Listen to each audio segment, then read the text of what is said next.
For the GAMSAT, I was in the exam hall from about 8:15 until, let's say, 4:30, and I spent about 7 weeks preparing for it. So it's a long ass exam, straight off the bat. It's a long ass exam. It's a tough exam. It's needed for graduate entry medical programs in Ireland, the Republic of Ireland, UK and Australia. I did mine in Dublin, Ireland. I got an overall score of 65. That was in the September 2017 sitting, and that put me in about the 86th percentile. So I was really happy. I was delighted at that. I didn't think I did that well because I thought the exam was very hard, although I suppose most people find the exam very hard. It consists of 3 sections. Your first is your section 1, the English comprehension. The second are the essays, and the third is your science section. The science section is worth twice as much as the other 2, so it's the most important section. My preparation mainly consisted of time practice and reviewing my practice. So simple but not easy.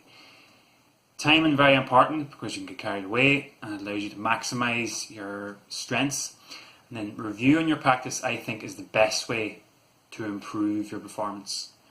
So I know people talk about reading these books, watching these TED Talks, listening to flipping RTE News or CNN or whatever, reading these physics chapters and so on and so forth.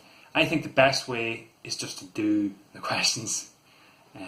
Do the questions, correct them, identify where you went wrong, and if you need to look things up, then look things up after you've done the questions.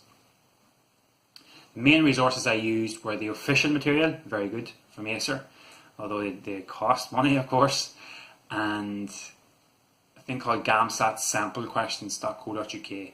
Now his stuff, a guy called Devon, his stuff very good for section 1 and section 2. So section 1 then. Section 1 is the English comprehension. This is my favourite section. I'm not really sure why it was my favourite section. I thought the science section would be my favourite, given that I'm from a science background, but I don't know. Section 1 was my favourite section, probably because of the novelty of it. I haven't done that kind of thing since leaving cert English, so it's been a while, 4 or 5 years. Section 1, my preparation, as I said, mainly consisted of time practice and reviewing my practice. As well as that, I made sure to do my practice on the MCQ sheets, because it does take a while to get used to actually looking at your question sheet, going to your MCQ sheet, filling in those little radio buttons and flicking back and forth. So it does take a bit of time. And be very careful actually, a point I was only kind of told or realised later on, don't skip an MCQ line. So say like question, if you go from question 1 to say question 30, which I did, I started from my strongest and then I went to my weakest. So I had to skip questions. Now the danger of that is that you'll say fill in for question 35 on the MCQ sheet, but you've actually answered question 40. So be very careful that you don't skip lines on the MCQ sheet. So bear that in mind. So my preparation, as I said, time practice and reviewing my practice. The resources I used were the official stuff and GAMSAT samplequestions.co.uk. I'm not affiliated with that stuff, just to point that out. My exam strategy was twofold. I timed myself in batches, so every 15 minutes or so I said, look, I should have these amount of questions done. So I checked myself against that standard in my head, and I started with my strongest, or what I felt were my strongest, and ended with my weakest. So I identified my strongest and my weakest in practice. So my strongest were like poetry, cartoons. My weakest were those really long kind of newspaper articles. My score for that section was 64. I was happy with that. Very happy with that. Section 2 then. Section 2, I spent most of my preparation time on Section 2. I really struggled with that, with Section 2 at first. And then initially I didn't time myself. I focused on coming up with ideas and writing coherent pieces, or what I felt were coherent pieces. I always tried to get someone to correct it. I corrected them sometimes myself, but I usually gave myself a kind of a cooling off period. So I'd recommend getting someone to correct them. You don't have to pay for someone. I paid that guy from the website I mentioned a couple of times. It's not necessary. Get someone who has done English up to high school level and ask them 2 questions. So number 1, do my ideas make sense? And number 2, am I structuring it in a kind of a coherent way? So those are 2 questions you can ask someone. Yes, so once I got the hang of it a bit, I timed myself, and again I really struggled initially when timing myself, but I got the hang of it after a load of essays. I never really became very comfortable with it, but you know, I felt I was good enough by the time of the exam, and I was happy enough with being good enough. And so my preparation then revolved, as I said initially, focusing on. My preparation then revolved around initially untimed, but focusing on ideas and structure, then timed and getting someone to correct it. The resources I used were the official material and GAMSAT samplequestions.co.uk. Again, I'm not affiliated with that person, but his stuff is good. The official stuff is very good because they give you 2 essay questions which you can mark, which you can get marked by Acer. So they give you a standardised score, so they're very good. You have to buy them though, they're about, I think, 11 quid each. On the exam day, I didn't have a major timing strategy. I suppose the first 5 minutes of each essay I devoted to planning. So I initially used a spider web, then the bullet points, and then I wrote each essay. I didn't have any particular, my task A wasn't stronger than my task B, or vice versa, so I just started with task A.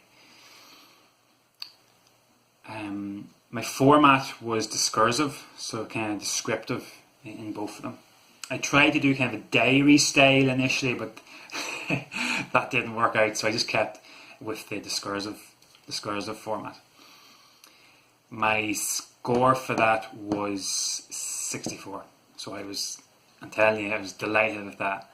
Oh, and actually when you're practicing, make sure to actually write it. Some people like to type, write it, because in an exam you'll be writing it, and it is different writing it to typing it. Trust me on that. So section 3 then. Section 3 is the science section. It was my least favourite section, which is a bit ironic because I have a science background, but I didn't like this section. Maybe because it was at the end, maybe because it was a very long section, maybe because the questions are often so tedious. It's a tough section, very tough section, and I guessed about, I'd say, anywhere up to 30 questions in the exam. I let time and get the better of me. I didn't take my break, so you get a break between the second and the third section. I did not take my break. I would highly recommend you take your break. I did not. I paid for it. My preparation, again, time, practice, and reviewing my mistakes. Now, I did go over a few physics sections. I don't know that much about physics, but what I did was I did the questions first, reviewed them. If I came across a topic, let's say vectors or buoyancy or something like that, I then looked it up. I didn't look it up first, then do the questions. I did the questions, then looked it up. The resources I used were the official material again, and a thing called gold standard YouTube videos. These videos are brilliant. They're very, very clear explanations of the answers from the official material. They're very good. My exam strategy was like section 1, so I timed myself in batches, and I started with my strongest, what I felt were my strongest. So my strongest were the organic chemistry, and then I ended with my weakest, which were physics and some of the biology. Some of the biology stuff were horrendous. I hated some of them. They have such long texts and they're really tedious. But anyway, that's for another day. Yes, so my strategy was start the strongest and end with what I felt were my weakest. My score for that was 66. So that was actually my highest score of the lot. I didn't expect that. Again, I was very happy with that. That was a very good thing because science section is worth twice as much as section 1 and twice as much as section 2. So just bear that in mind. So overall then, my 4 major tips are: number 1, time, and really get your timing down in your practice. So otherwise you'd pay for it. Now, I prioritised my timing in practice, but I still kind of paid for it. But that's mainly because I didn't take my lunch. Second tip then, revise your practice, even the things you got right. I think that's the best way to improve. Thirdly, take your break. Do take your break. If you don't take your break, you're going to go into section 3 kind of flustered, tired, like I was, and you lose run of yourself a bit. Lastly then, full-length exams, full-length practice exams. So these require a lot of effort. Ideally you wake up at say 7, half 6, whatever time you intend to wake up on the actual day. Start at about 9 o'clock or whatever time you think you'll be starting on the actual day, and be strict with yourself. Allocate the exact amount of time per section and even give yourself that hour break. You find yourself wrecked by the end of the practice exams, but I think they're a good introduction to, or a good kind of like simulation of the actual day. So finally then, best of luck with your study. Enjoy it as much as you can. And yes, put your hard work into good effect.